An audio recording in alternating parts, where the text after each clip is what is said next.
informing you about the strong earthquake which occurred in Mexico.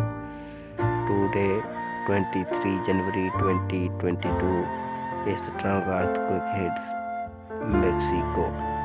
According to United States Geological Survey and German Research Center for Geosciences, today a strong earthquake hits Mexico and its magnitude was 4.1 and it was at 12 a.m. according to local time.